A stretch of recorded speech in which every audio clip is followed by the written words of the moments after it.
Hi friends, welcome to my channel. முழங்கால் மூட்டு வலியால அவதிப்படும் மக்களின் எண்ணிக்கை நாளுக்கு நாள் அதிகரிச்சுட்டே வருது. அந்த காலத்துல 60 வயசுக்கு மேல வந்துட்டு இருந்த மூட்டு வலி இப்ப 30 வயசுலயே வந்து நம்மள அதிர்ச்சிக்குள்ளாக்குது. இந்த மூட்டு வலிக்கு பல காரணங்கள் இருந்தாலும் மூட்டு தேய்மானத்துல வரும் ஆஸ்டியோ ஆர்த்தரைட்டிஸ் என்னும் முழங்கால் மூட்டு வலி மிக கொடுமையானது. இத டாக்டர்ஸ் 4 ஸ்டேஜஸா பிரிக்கிறாங்க. ஸ்டேஜுக்கு தகுந்த மாதிரி சிகிச்சை முறைகளும் சொல்றாங்க.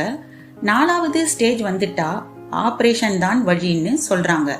இந்த ஆபரேஷனை நாம வீடியோல பார்த்தோம்னா பயந்து ஓடியே போயிருவோம். அந்த அளவுக்கு கொடூரமா இருக்கும் இந்த ஆபரேஷன்.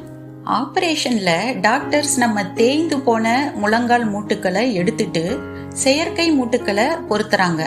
ஆனா இதன் தாங்கும் திறன் கூட 15 வருடம்னு தான் சொல்றாங்க. இளம் வயதுல இந்த ஆபரேஷன் பண்றவங்களுக்கு இத மறுபடியும் செய்ய வேண்டிய சூழ்நிலை வரலாம். ஆனா இப்படி ஆபரேஷன் பண்றது கூட சிலருக்கு சக்சஸ் ஆகாம நிலைமை இன்னும் மோசமாகுது.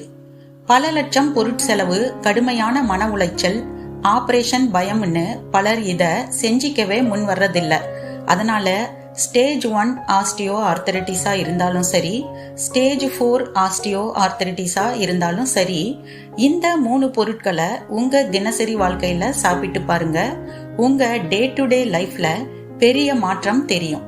இந்த பொருட்கள் உங்களோட உராய்ந்து கொண்டிருக்கும் மூட்டுகள் நடுவுல சைனோவியல் ஃப்ளூயிட் உற்பத்தியை அதிகரிச்சு அங்க நெகிழ்வு தன்மையை ஏற்படுத்துது. அதனால நீங்க கொஞ்சம் கொஞ்சமா அந்த வலி வேதனைகள்ல இருந்து விடுபடுவீங்க. இப்ப வாங்க அந்த பொருட்கள் என்னன்னு பார்த்தலாம். முதல் பொருள் சப்ஜா விதை. இது எல்லா கடைகள்லயும் நமக்கு கிடைக்கும். இத 200 கிராம் அளவு ஃபர்ஸ்ட் வாங்கி வச்சுக்கோங்க. அடுத்து 2வது பொருள் உலர்ந்த திராட்சை. இதையும் 200 கிராம் அளவு வாங்கிக்கிங்க. சப்ஜா விதைய ஒரு டீஸ்பூன் அளவு எடுத்து கொஞ்சம் தண்ணி ஊத்தி ஊற வச்சுக்கோங்க. அதே மாதிரி உலர்ந்த திராட்சை ஒரு 15 எடுத்து நல்லா கழுவிக்கிங்க. அப்புறமா அந்த சப்ஜா விதை ஊற வச்ச தண்ணியிலேயே இதையும் ஊற வச்சுக்கிங்க. இந்த இரண்டையும் நைட்டு தூங்குறதுக்கு முன்னாலேயே ஊற வைக்கணும். இத அடுத்த நாள் காலையில வெறும் வயிற்றுல சாப்பிடணும். ஊறிய திராட்சையையும் சப்ஜா விதையையும் நல்லா மென்னு சாப்பிட்றணும். அந்த தண்ணிய நாம அப்புறமா குடிச்சிடணும். அதை கீழே கொட்டக்கூடாது. சப்ஜா விதைகள்ல நார்சத்து, புரதம் தவிர ஜிங்கு, சல்ஃபர், கால்சியம், அயன், பாஸ்பரஸ் போன்ற மினரல்ஸ் இருக்குது. ஏ, பி, சி, இ, கே போன்ற வைட்டமின்களும் இருக்குது. ஒமேகா 3 ஃபேட்டி ஆசிட் இருக்குது. இந்த ஒமேகா 3 ஃபேட்டி ஆசிட் நம்ம மூட்டுகளுக்கு நடுவுல சைனோவியல் ஃப்ளூயிட் உற்பத்தியை அதிகமாக்கி மூட்டுகளுக்கு வலுவை சேர்க்குது. இது கூட சேர்த்து நம்ம ஊறி இருக்கிற காய்ந்த திராட்சையை சாப்பிட்றதால நம் எலும்புகளும் தசைகளும் வலுவாகுது. அதுக்கு இதுல இருக்கிற கால்சியம், மெக்னீசியம், பாஸ்பரஸ் போன்றவை உறுதுணையா இருக்குது.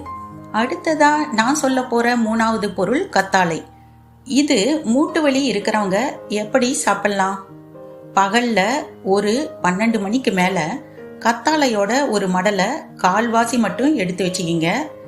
தோல் நீக்கிட்டு 7 முறை நல்லா தண்ணியில கழுவிக்கோங்க.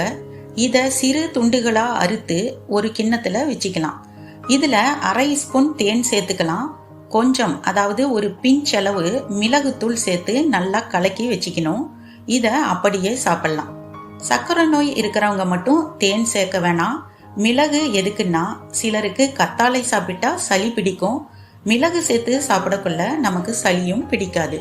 கத்தாழையில பல வைட்டமின்கள், மினரல்கள், என்சைம்கள் இருக்குது. இது நம்ம ஓவரால் பாடி ஹெல்த்துக்கு ரொம்பவுமே நல்லது. மேலும் இதன் ஆன்டி இன்ஃப்ளமேட்டரி மற்றும் ஆன்டி ஆக்சிடென்ட் ப்ராப்பர்ட்டினால மூட்டுகளில் ஏற்படும் வீக்கம் குறையுது.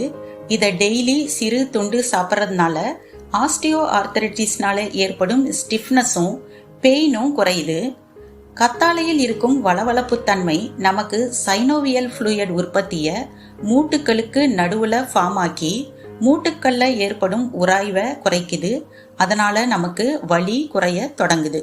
என்ன வியூவர்ஸ், நீங்க ரொம்ப நாளா ஆஸ்டியோ ஆர்த்தரைட்டிஸ்னால பாதிக்கப்பட்டு ஆபரேஷனுக்கு பயந்து நாட்களை கடத்தி கொண்டு அவதிப்பட்டு கொண்டு இருந்தா இந்த 3 பொருட்களை ஒரு 3 மாசம் தொடர்ந்து சாப்பிட்டு பாருங்க. அதுக்கு மேலேயும் நீங்க சாப்பிட்றது ரொம்பவும் நல்லதுதான். வலியும் வேதனையும் பல மடங்கு குறையிறத நீங்க கண்கூடா பார்க்கலாம். சரி, இது மட்டுமே எனக்கு போதுமா, நான் வேற எதுவும் செய்ய தேவையில்லையான்னு நீங்க கேட்டா, எக்ஸசைஸும் பண்ணணும். இனி வர்ற வீடியோக்கள்ல சுலபமான மூட்டு வலி பயிற்சிகள் என்ன, வலிகளை குறைக்கும் வேறு பொருட்கள் என்ன அப்படிங்கறத பத்தி எல்லாம் பார்க்கலாம். வீடியோ பிடிச்சிருந்தா சேனலை சப்ஸ்கிரைப் பண்ணிக்கோங்க, லைக் பண்ணுங்க, ஷேர் பண்ணுங்க, கமெண்ட் பண்ணுங்க. நன்றி.